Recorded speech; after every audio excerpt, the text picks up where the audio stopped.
podcast made by basketball fans for basketball fans. From the hottest takes, news, analysis, and passion for the sport that we all love, this is the Fast Break Pod with Finn James and Will Tremaine. Welcome into the Fast Break Podcast, the podcast made by basketball fans for basketball fans. Finn James, Will Tremaine. Back again with another episode. Will, we have made it to episode 26, which only means one thing. Halfway. We are halfway to 52, which would be 1 year of weekly podcasts. So, yep. I think that deserves a round of applause for the consistency. Does it? Oh, okay, so 26, halfway to a year, which is kind of crazy. The fact that we're still doing this, you never know. I feel like there would have been people that doubted it, but we're still here. Haters, bro. They're always going to come after us, you know. But we came up from... I'm joking. We made it 26. Another 26 to come, and then we'll do a 1 year Fast Break Podcast giveaway. Funded by Finn James. All right. So stay tuned for that one. As if I'm funding that. I'm broke. All expenses paid trip to Fiji, I heard. Am I invited?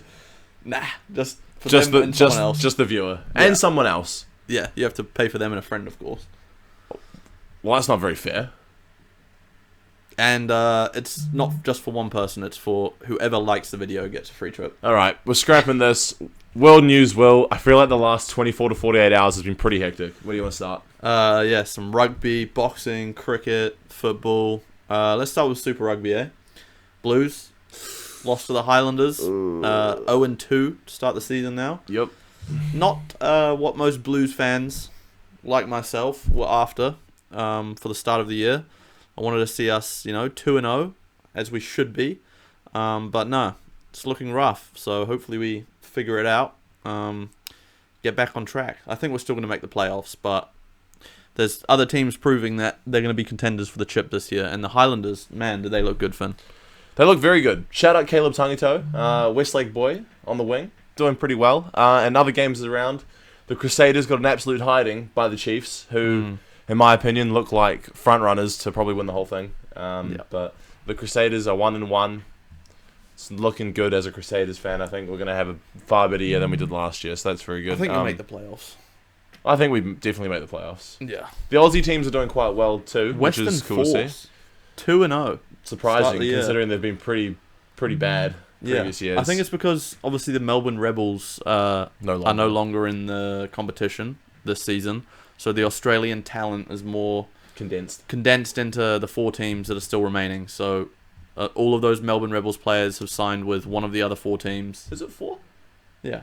Western Force, Brumbies, Waratahs and Reds. Yeah. And the Reds as well. Big win over Moana Pacifica. Very big. That's the thing with Moana. They look great offensively. Defensively, Moana look really crap. Yeah. So Super Rugby, surprisingly, for the first 2 rounds, has... caught my attention for the first time in a very long time. So, very, very good to see. Yep. Joseph Parker, back in action this weekend. I don't know much about boxing, but my guy to my left happens to know quite a bit about combat sports. So, what happened this morning? Joseph Parker was supposed to fight for I believe it was the IBF World Heavyweight title against Daniel Dubois. Which was one of the 4 belts. Usyk holds the other 3. But Daniel Dubois pulled out with an illness. I think it was 2 days before the fight. So in comes Martin Bakole from, I think it's Democratic Republic of the Congo. I think so. So thanks to him. Congratulations for stepping up, Bakole. He was a very dangerous guy. Not many people wanted to fight him. 6'6". 315 pounds. Jesus. I don't know what that is in kilos, but isn't that a huge guy. Is that not borderline 150 kgs? I think so. Jesus. Around that. So this guy's an absolute unit. An animal. But I mean, you could see that he wasn't really in shape. Obviously, taking this fight on 2 days' notice. Not to take away from what Joseph did, because Joseph's game is anyone. He'll fight anyone, anywhere, anytime.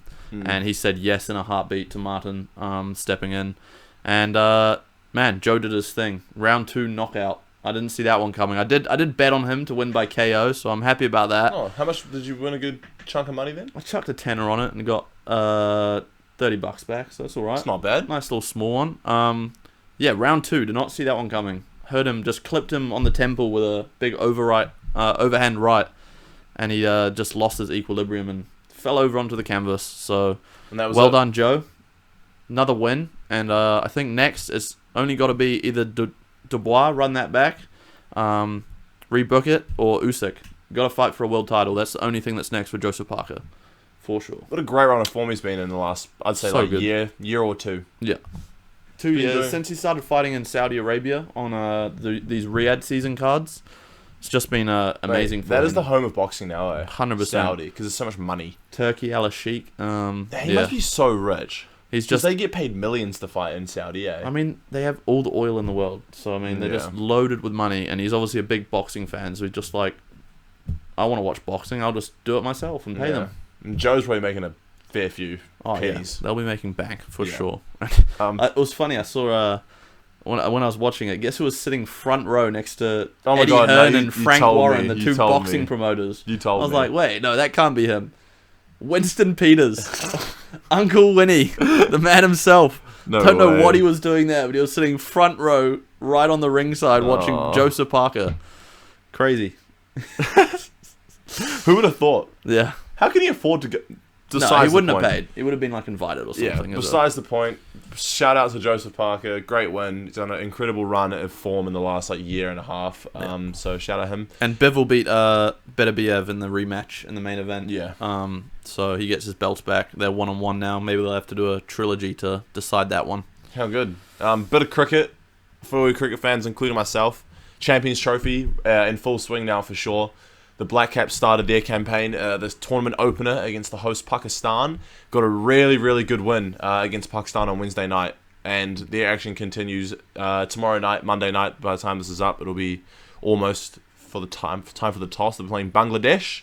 If they beat Bangladesh, they get automatic entry into the semi-final because there's only 8 teams in the competition. So should we win that one, Finn? I think we should. Well, the form that we're currently in should be beating Bangladesh, and then we'll be facing India later on in the week. So if we beat Bangladesh, automatic entry to the semi-final. We're in a great run of form. Tom Latham got a century against Pakistan, as well as, oh my God, the name escapes me. There was another Will Young got a century as well. Very, very good form from those two. Must be the name.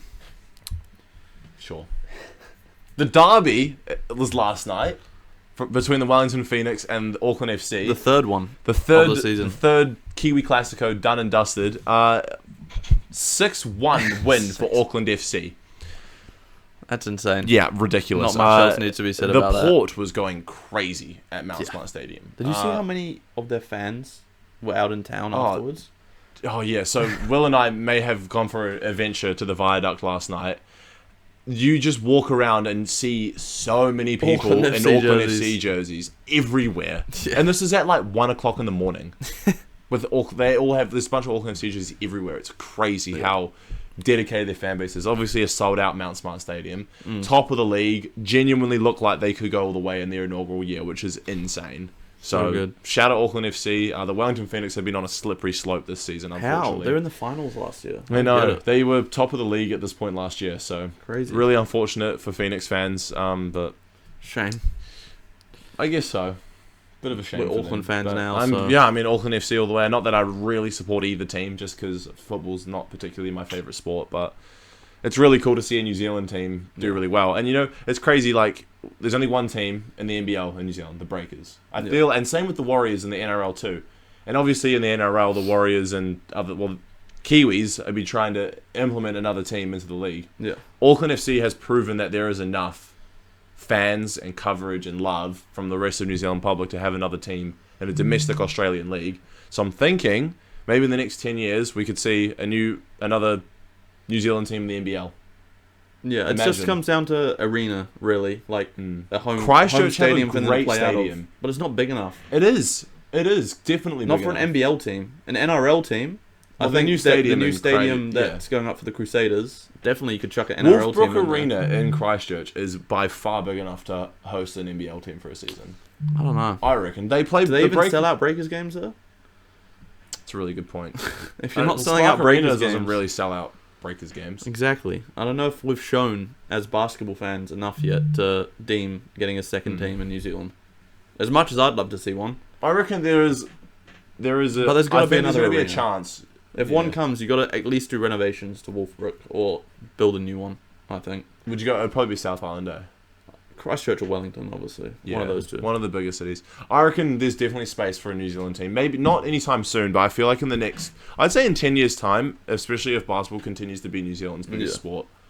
I think if 100%. the NBL expands, which I think they're looking to do anyway, I have a feeling that New Zealand could be on the list. Not next, obviously. I think another Sydney team is potentially in the works in the near future. They've already got bloody Illawarra and the Sydney Kings, though. Yeah, well... Illawarra is slightly further out of Sydney, It's like though, isn't it? 45 minutes or something out of Sydney. Oh, well. I think that, Close enough. well, I mean, Melbourne's got 2 teams. Yeah, exactly. So, it's possible, and I think it'd be great for the league if there was 2 New Zealand teams, and great for basketball. Yeah. And speaking of the NBL, there's no action on currently, as the teams prepare for the Final Four. So, the Final Four is all set. Tips off next, I think, Thursday night? Yeah. The Illawarra Hawks, obviously the first seed, taking on the Southeast Melbourne Phoenix, who got a come-from-behind win against Adelaide in the play-in game last week. We had a live reaction to the score, and the Adelaide 36ers were up, I think, 20 points at halftime. And I claimed, I'll say it now, the Adelaide 36ers were moving on. I was wrong. You were so wrong. Massive second half. Came back and eliminated Montrez and Kendrick Davis, DJ. Their season's over. But yeah, looking forward. Illawarra, Southeast Melbourne. What are your predictions for that series, Finn? I don't think Southeast Melbourne have enough to beat Illawarra. So, but I think they're going to put up a good fight. I think in front of their home fans at John Cain Arena, I think Southeast Melbourne can get a win. So I think they'll tie it up after Illawarra take the first game, and I think it'll be a 2-1 victory for Illawarra. It's going to be close, though, and it's just confirmed that Derek Walton will be healthy for the series. Josh King just announced that, so... I'm sorry, I don't think that slides it in their favour for me, personally. I think Illawarra are going to win this one 2-0. That's my prediction.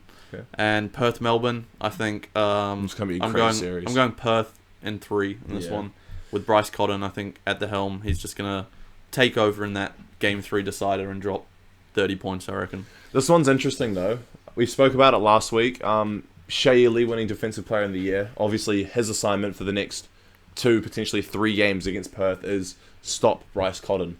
Yeah. And with having the depoy on their team in Shea Lee, he is the perfect player to have on Bryce Cotton. A shorter player, very quick, athletic, strong. It's going to absolutely pester Bryce Cotton for 40 minutes straight if they play that long. They're going to match his minutes. I think what's going to come down to, obviously, Bryce Cotton, the MVP of the year, averaged 28 a game, his highest points per game year in a Perth uniform. I think with Shea Lee going to be pestering Bryce Cotton, I think he's going to have a great series nonetheless, but I think he's not going to score as much as we think. And I think the key for Perth winning this is if the rest of their supporting cast can pull something out of their ass. Sounds like something else someone said previously. But I agree. Keanu Pinder, he needs to step up. Who said that recently? I swear someone said that. Was it Dill or Josh? Someone we had on the podcast. Maybe. It was Dylan. Dylan said that, actually. I remember that. He said the other players need to step up in Perth to help them win. But I don't remember that. I disagree. I think it comes down to Bryce Cotton. Yeah? I think Bryce Cotton, he's the man. He's the best player in the NBL, arguably the best player in NBL history. And despite the fact Shea Lee is going to be guarding him, I think he should still be going out there and just getting whatever bucket he wants for them to win this series. So you don't think I think he needs to get... I think he needs to play phenomenally for them to win, and I think he will. That's why I'm taking them 2-1 Perth. Pressure makes diamonds. What do you have? Pressure makes diamonds. Prediction? Official prediction? Yeah, I think it's going to be Perth, and yeah, I'm thinking 2-1. I think Melbourne definitely sneak a game. Yeah. One of the best teams in the league. Chris Golding's had a pretty good year. Yeah. They have a great supporting cast as well, so it'll be interesting to see how they go. There has been other basketball action on, Finn. Despite no NBL for the last week. We've had international, the FIBA break. Another the Tall Blacks are in action.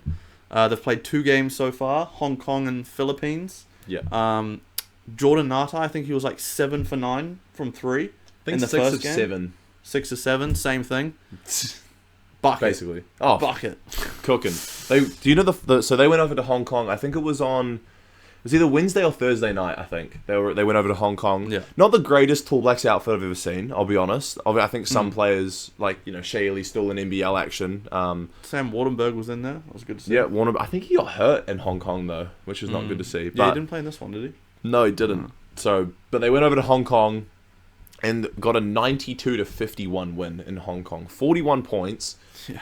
Like you alluded to earlier, Jordan Ngatai, 6 of 7 from 3, 20 points, led all scorers, and Ruben Tauranga with 18 of his own. But obviously, they scored 92 points, so the whole team was just firing on all four cylinders. They went crazy, and then the Philippines lost to Chinese Taipei on the same night in the same group, and that actually gave us, the Tall Blacks, an opportunity to top the Asia qualifier group because we lost the Philippines in the Philippines a while back. And we did. We beat them. Tonight. 87-70. Spark Arena. Sold out. Yeah. Sold out Spark Absolutely Arena. amazing that the Tall Blacks, the fastest growing sport in New Zealand, basketball, and now it's showing on the world stage. We've won this tournament. No, we won the qualifying group. Yeah, it's a tournament. It's not a tournament. It's a qualifying tournament. Is it a I'm tournament? calling it a qualifying tournament. All right. I'm splitting it up. Not the whole tournament. Yeah, because but the we've Asia won Cup, the Asia Cup is later on this year. We've done the best possible that we can. Is what I'm saying. Yeah. So this is big for us. And speaking of Jordan Ngatai, I've seen, going back to the Breakers management have said they want to see more Kiwis in the team next season. Is that a potential signing for us? I mean, he's played for the team before. Yeah, bring him back. I think first of all, he looks in phenomenal shape. Yeah. I haven't seen Jordan Ngatai so in shape since I've been watching him on the Breakers. He looks in great shape. I don't know where he's been playing. It's somewhere in Europe. He has been hooping. He looks in great shape. Like you said, Breakers management want more Kiwis. I definitely think it's somebody they should look at getting. Definitely. He's shooting the lights out. 100%. So really good to see that. Also, it was Corey Webster's, the legend, one of the best, in my opinion, other than Stephen Adams, one of the best Kiwi-born basketball players. Well, he's up there. Yeah. Corey Webster's up there. It was his 100th game in a Tall Blacks jersey. So shout out Corey Webster. 100%. Still doing it. Obviously no longer in the NBL because I think he's sort of past that, but still representing his country when he can. So I think that's really cool. I think he's one of the most unfortunate players to not have been given a chance in the NBA, in my opinion. He got very close. He was very, very close. He played in the Summer League a bunch. Yeah. Ty Webster as well played in the Summer League. But Corey, on the international stage, has been an absolute bucket. I remember back to that FIBA World Cup, I think it was 2020 or 2019. There was one in 2023. And he was the top 2 leading scorer with Giannis from Greece, obviously. Insane. Over the whole tournament, he averaged 24 points per game. Yeah, and he reminds me of exactly the same as Paddy Mills almost for Australia. Similar sized players, great three-point shooters. And I see Paddy Mills has obviously had a long and well-deserved career in the NBA. I feel as though Corey Webster could have played the same sort of role on an NBA team than Paddy Mills. Yeah, I could have seen it. He's probably one of the best shooters that our country's ever produced, other than Kirk Penny. Obviously, Kirk Penny is number 1. But he'd be up there. Number 2, probably.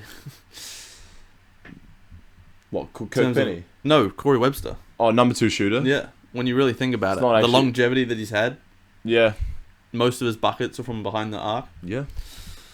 What he did in a Breakers jersey as well was simply outstanding. I think he has 3 chips. Honestly, bring him back. Bring him back as a veteran role. I think maybe locker room guy. Yeah. Give some advice to the youngins. Imagine Kareem. I mean, there was a lot of controversy with him surrounding COVID and vaccines and stuff, but obviously that's a bit out the window now. And then he had a couple seasons in Perth with his brother. And I think the relationship between him and the Breakers kind of went sour. I don't know if you remember, it must have been not last year, but the season before. Perth were coming over to play the Breakers, and it was Corey Webster's first game out of a Breakers uniform. And they posted on social media. Right. Do you remember the billboard with cheeky care? And it was Corey Webster's a pussy. And they were like, "What the heck?" Even Breakers players were in the comments going, "Yo, this is ridiculous." They deleted it very quickly, but man, I think since then, sort of ruined the relationship with Corey Webster and the Breakers. So I highly doubt we'll get to see him in a Breakers. Forget about that. Again. Forgot about that. Yeah. Well, if we scan our eye over the box score from the Philippines game, no one that was mentioned was actually our top scorer. Tohi Smith-Milner, Brisbane Bullet, Tall Black, Wellington Saints. Future Breaker. Potentially. 25 points on the night. I think 5 3-pointers as well. Shot the lights out. 50%. Good efficiency. Yeah, did very well. And, Corey Webster on here with 14 too. And Ruben Tauranga 12 points to go along as well. So, a good outing from the boys. It'll be good to see how they go in the Asia Cup later this year.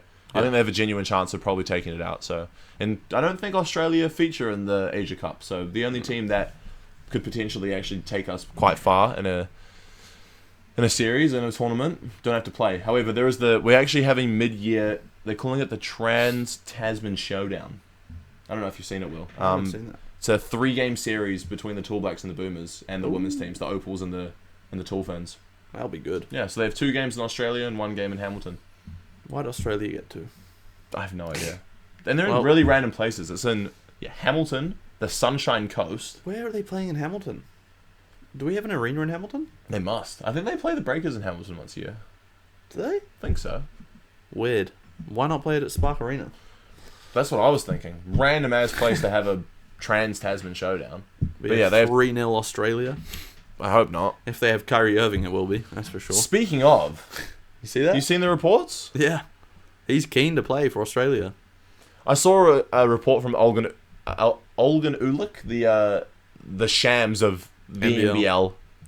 Well, sorry, it's Shams. Yeah, it's not Woj anymore. Woj has gone to the Shams. Apparently, it's looking less likely that he will be in a Boomers uniform. However, if Kyrie Irving does transition to a Australian citizen, which he was born there, that's the second best team in the world. I'll say. Now. You reckon? Yeah. Kyrie, Dyson Daniels at the 2, Josh Giddey at the 3. I don't know, like Joe Ingles still. Don't know if Jock Landale. They got a bunch of what's his name? Duop Reef from the Breakers. Matisse Thybulle from the Breakers. I mean the Blazers. Sorry. Yeah, they got some good players. Josh Green. Yep. Jock Landale. Yeah, fair. Boomers would be good, man. They got a bronze medal at the Tokyo Olympics in 2020. They did. So that was really cool to see. They didn't perform nearly as good as I thought they would in Paris, though. I think they've just been missing that star player. And that's why I thought if these reports became true with Kyrie coming, there's your star player. Canada have Shea, Greece have Giannis, Serbia have Jokic. Australia never really had a star. They just had a bunch of NBA players. Funny you say that about Canada, though. I think they have quite a few very good players. They do. Obviously, Shea. Yeah. Jamal Murray, RJ Barrett. Shaden Sharp. Is he Canadian? Yeah. Didn't actually know that. Yeah. Andrew Nimhard's on there too. Benedict Mathurin. Is he Canadian too? Yeah. Wiggins, but he doesn't really play for them anymore. Yeah. No, they're a stacked team if they're fully healthy. Damn. I always forget. They also slightly underperformed at Paris. Yeah. They didn't even get a medal, eh? No. Because it was USA, France, Serbia, I think. Those 3 teams. France was bronze medal, silver medal match. I thought you said Australia. They didn't place at Paris. Oh, right. Yeah. They placed bronze in Tokyo, which was 2020. Okay. Yeah. But they missed out. Unfortunately. Kyrie Irving. Canada's big man, though. That's their only problem, I think. Who's? Canada. Kelly Olynyk. Oh, Zach Edey. Zach Edey's Canadian. Yeah. And they have Dwight Powell, too. And Kelly Olynyk. Zach Edey. Oh, bro, Nikhil Alexander-Walker plays for them. Yeah, they have a great team. Man, Canada really underperformed at Paris. Damn. Crazy. That's like competing with the US starting lineup on paper. Low-key. Ooh. Jamal Murray, borderline all-star. Dude, okay. SGA, are you talking about the best player in the league? Are you talking about the Team USA team that just went to Paris? Nah. That not the Olympic one, like the FIBA teams, the World Cup teams that they get. Well, at the last FIBA World Cup, Team USA didn't even get a medal. Yeah. They came 4th. It's because they didn't make Dame their star guy. But I don't think he was even on the team. No, it was him, KD. Or was that the previous Olympics? That was 2020 Tokyo. That was 2020 Zach Tokyo. LaVine. The 2023, I think it was, FIBA World Cup.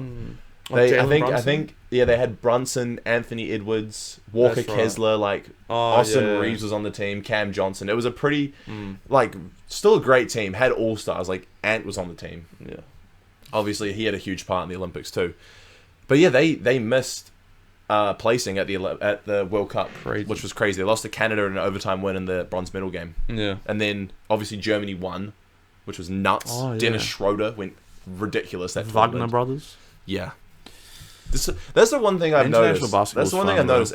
I think the next Olympics, the 2028 Olympics in Los Angeles, that basketball tournament is gonna be probably the most competitive we will ever see international basketball.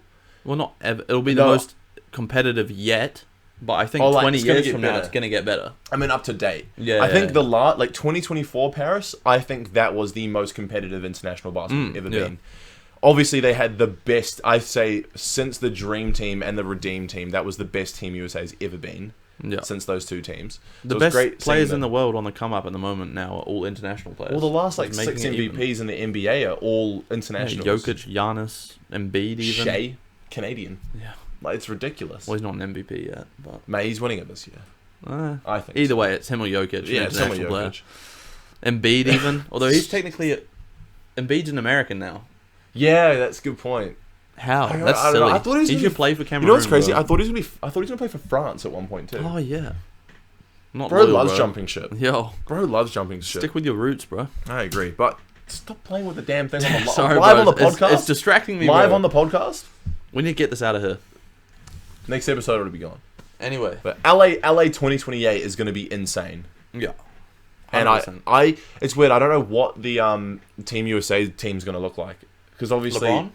if Bronny? Bronny, imagine if LeBron plays in the 2028 Olympics, like What if he retires from the And just NBA comes back next for that? season and then comes back and like he's still just as good? And they're like, "But LeBron, you've been off for 3 years.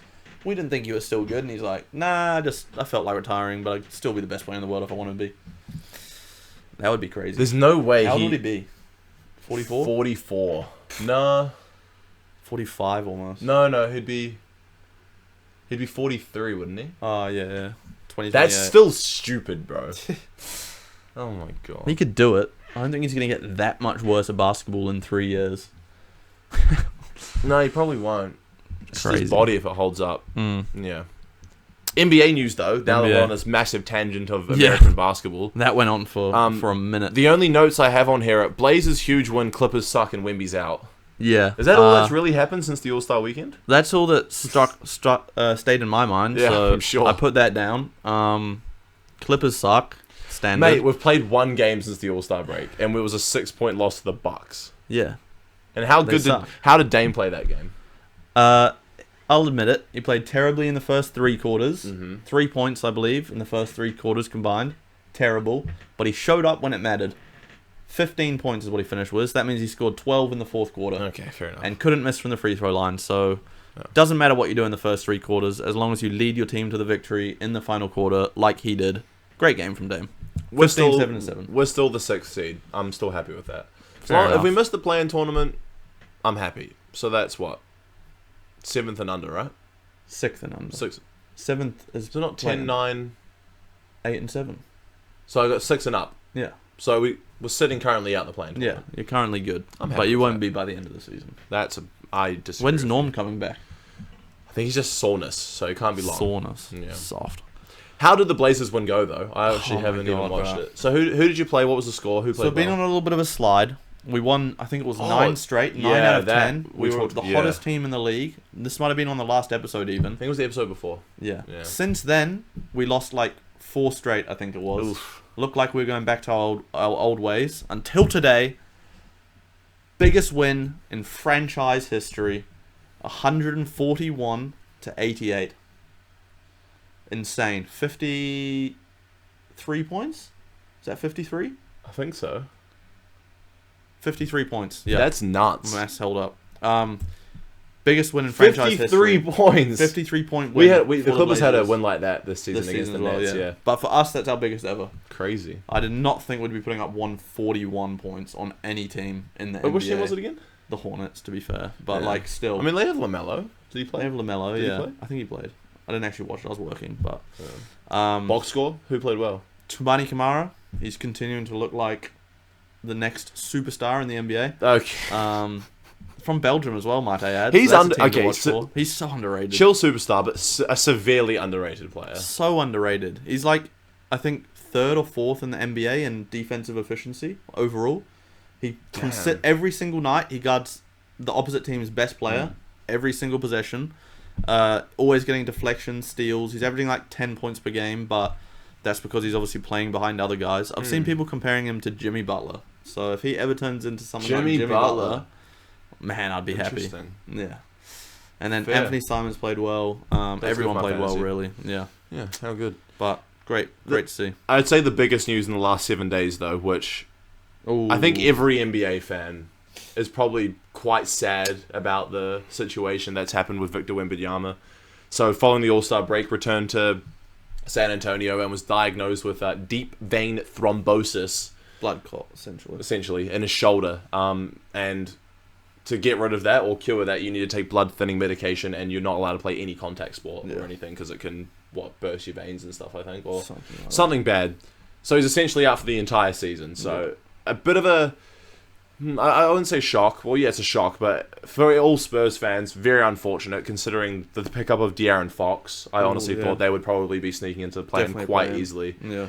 Wemby out, I think it's still a chance. I mean, De'Aaron, it's a tough one. And obviously, and it is their best player gone. They weren't doing anything before Fox was there. Yeah, true. Fox ain't going to replace Wemby's. To rub salt into the wounds as well, apparently Greg Popovich isn't expected to return. Ever? This season. Oh, okay. For trying to recover from his mild stroke that he had earlier on in the year. So they've lost Greg Pop for the whole year. He was mostly out already, and Wemby's gone too. So and Wemby misses out on the thresholds for all awards now as well. So he was the clear front runner for Depoy. I think he was like minus 2,500 favorite to win it. So you would have made no money on it, basically. Yeah. So if anyone bet at that point, I'm sorry. Would it get voided though because he's injured? Maybe. Yeah, you'd probably get your money back. But also, if you bet on the people who are in second and third at that point in time, that would have been a great bet. So now that Wemby's out, who do you think's got Depoy here now? Is Dyson Daniels going to be? For me personally, it's Dyson Daniels. Is he still going to be a front runner now? I think so. He leads the league in steals per game and deflections per game. Isn't he already broken the record for deflections this season? He's already in steals. He's already tied the maximum amount that a player got last season as well. And we're only 51 games He's been going crazy. And when you add blocks, steals, and deflections together, he was at, I think, 8.5 a game. Wemby was at 7.9 a game. And third place was down at like 4 a game. So those two were clearing away ahead of everybody else. I think it's clear Dyson Daniels, but the odds makers may disagree. I think he's third favoured to win it still. They have Jaren Jackson as the favourite to win it now. Who else would be out there? Maybe Bam? Evan Mobley was second. Oh, Mobley. Yeah. Bam is probably around there as well, I guess. Probably fourth or fifth. AD would have probably been up there too before he went down with his injury. But this threshold requirement thing is really hurting a lot of people, to be honest. I mean Luka's out of all awards now as well. Yeah, Joel Embiid would be a long time ago. I do feel Adam made a good point to me the other day. Even though Wemby's out for the season now and he's played probably around 50 games, he should still win Depoy, really.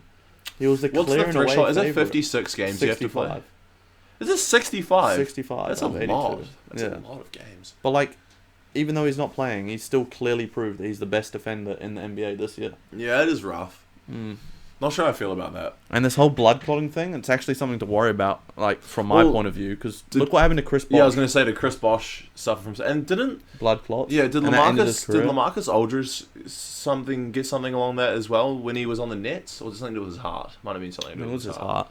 Yeah, but yeah, Chris Bosh missed the remainder of his... career ending. NBA All-Star Weekend obviously was about a week ago now. Look, we were going to cover the game, but we didn't, and honestly... Probably for the better that we didn't, because that might have been the worst 3 to 4 hours of basketball I've seen on TV in the last, 5 years. Absolutely the worst All-Star game in NBA history, in my opinion. Damn, that's a hot take, but it could be up there. I think what made it worse out of everything about the whole experience of the All-Star game on Monday was the fact that there was more commercials and more Kevin Hart and more just bogus between games and timeouts than there was actual basketball played in a 3-hour broadcast. Kevin Hart is so cringe. Why is he so corny? So corny. It was really frustrating. I was really rooting and was very optimistic about the new format of the NBA All-Star Game. No. I thought it's going to be great, it's going to be competitive. And I'll be honest, there were some people that were really passionate about it. Wemby really wanted to win, which was cool.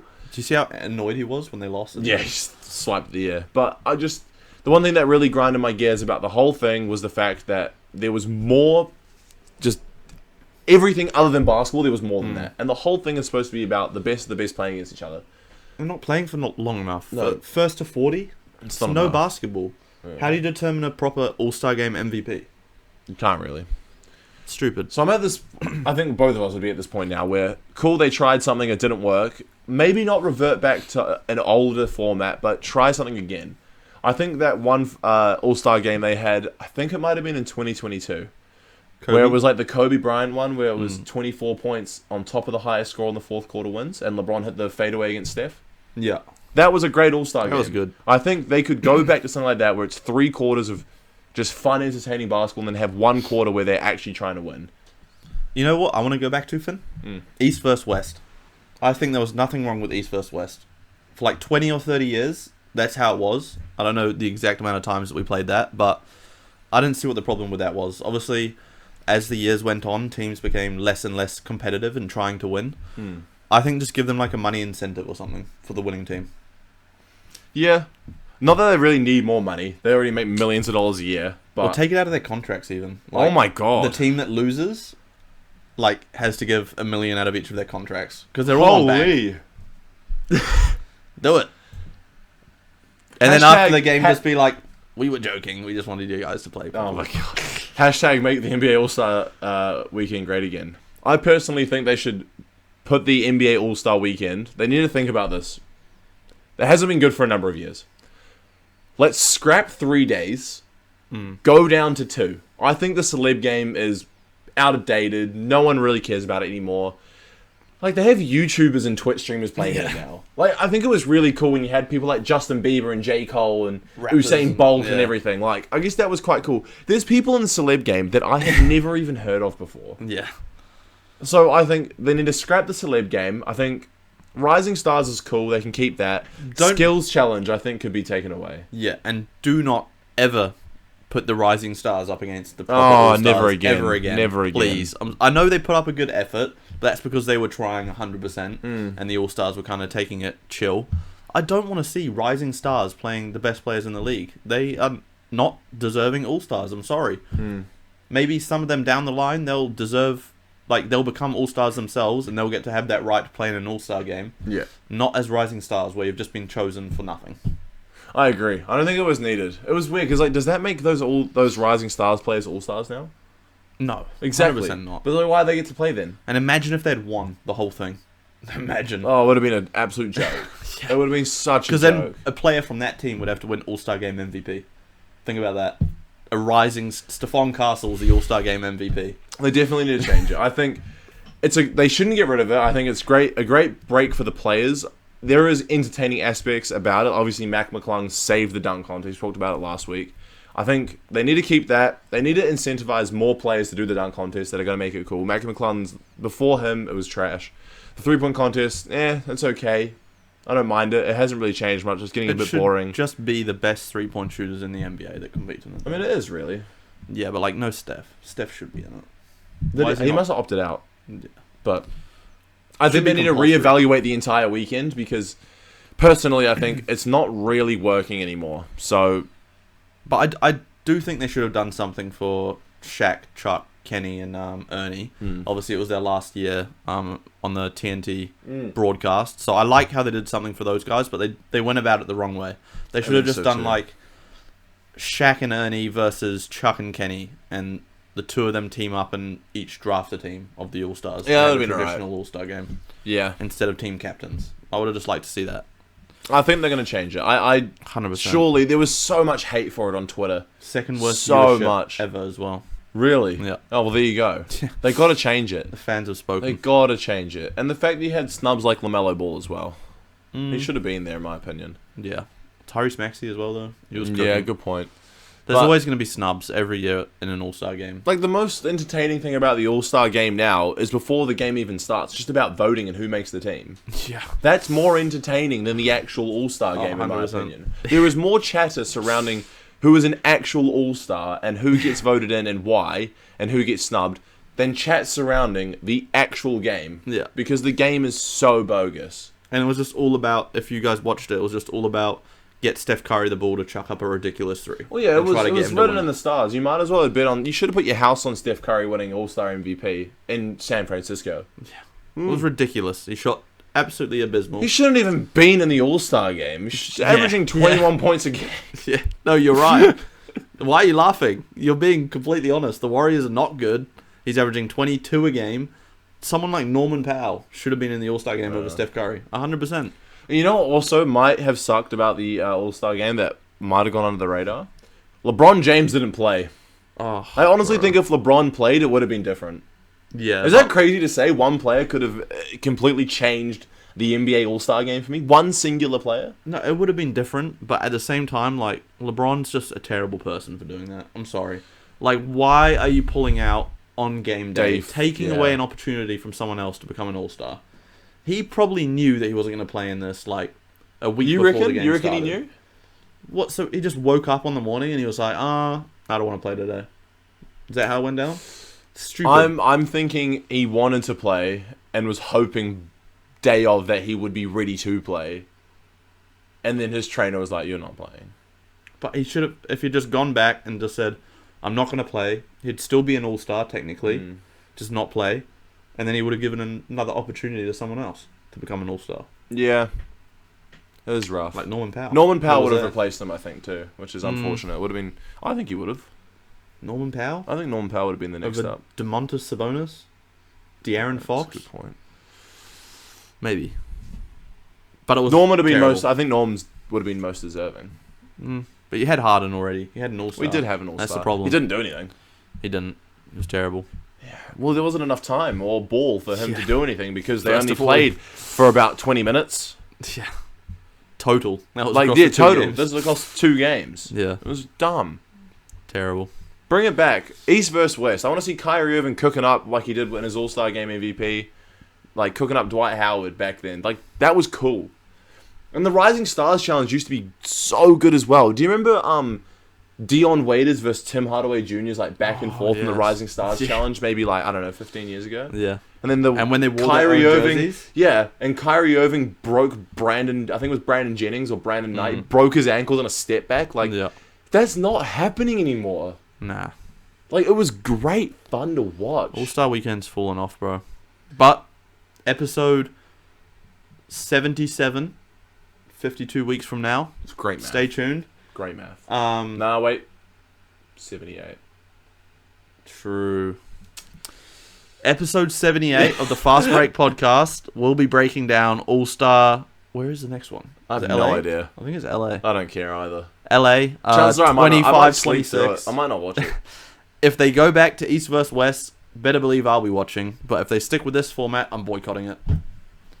100%. The Fast Break Podcast will be boycotting it. The two biggest New Zealanders broadcasting basketball knowledge and takes would be boycotting the NBA. Is that what you want, NBA? Anyway, guys. That's it for another week of the Fast Break Podcast. Make sure you subscribe down below. Share us on your socials. And again, let us know who you want us to get on. NZNBL is coming up fast, so we want to get as many players on as possible and hear their stories, hear how their season's going. And yeah, that's it for this week. Cheers.